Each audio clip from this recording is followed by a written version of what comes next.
The exterior of the City Hall of Rochester, New Hampshire, does little to reveal the treasure to be found within, an intimate theater, and something even more remarkable, a movable floor system. Research reveals that today no other historic inclining floor system survives in working order in the United States. The building, designed by prominent architect George Gilman Adams, was dedicated in May 1908 with $1,100 covering the cost of the floor system, dominated by an impressive proscenium, and once seating over 1,000 patrons. The auditorium was also highlighted by intricate stenciling, distinctive murals, and a suspended horseshoe balcony. But by the mid-1970s, the theater was abandoned with the doors locked.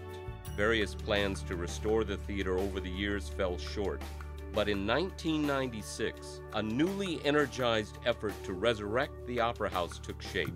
A small army of volunteers painstakingly uncovered the original proscenium from under at least 4 layers of paint, while also duplicating the prominent Victorian stenciling of yesteryear based upon the original color scheme. In all, 18 months of effort with over $300,000 in donated cash and materials and 10,000 hours of volunteer labor brought about the Renaissance. The original wrought iron and wood Opera House chairs are still ganged in groups of 3 or 4 for ease of removal and are held in place by a unique brass T floor connector. The star attraction of the Opera House remains, however, the moving floor, which is roughly 57 feet in width and 41 feet in length, able to be raised and lowered at its rear edge approximately 3 feet. Although oral tradition held it took several hours to complete the raising or leveling of the floor, in actuality it takes closer to 3/4 of an hour, as the floor moves approximately 1 inch per minute.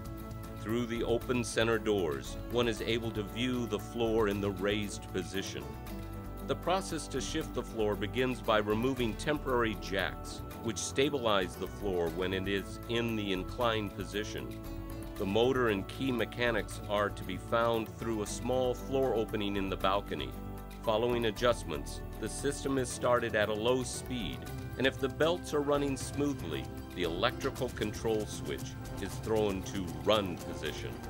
The power generated by a 3-horsepower electric motor is initially transferred through a series of lengthy leather belts, as well as flywheels. The direction of the floor's movement can be dictated by shifting the correct belt onto the slightly larger center wheel of a 3-part control unit. A weighted link chain connected to a girder provides a readout of the process. Traditional start and stop lines are marked on a wooden stud because one is visually blocked from viewing as the action unfolds. Eventually, energy is transferred to a continuous shaft running the width of the auditorium, which powers a total of 7 major flathead gears, each with a lengthy threaded shaft extending downwards into the back wall of the auditorium. A floating collar moves up and down the shaft according to the direction of the rotating movement, which in turn is attached to a pair of connecting rods that are secured to a corresponding floor girder. These girders remain solitary timbers, approximately 8 by 14 inches, and run the entire length of the auditorium floor. Although seemingly a painstakingly slow process, the floor eventually completes its downward journey.